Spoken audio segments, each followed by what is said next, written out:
तीए जरतड़ा किए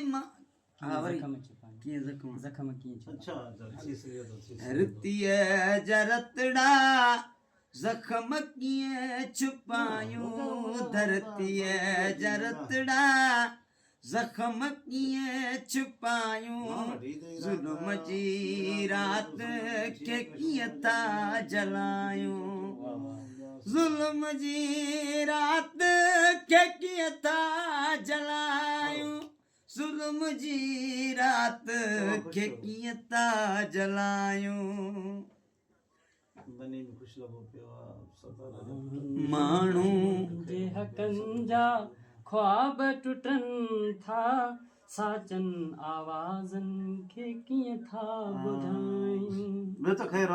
माण्हू जे हकनि जा ख्वाब टुटन था साजन आवाज़नि खे कीअं था ॿुधायूं साजन आवाज़नि खे कीअं था ॿुधायूं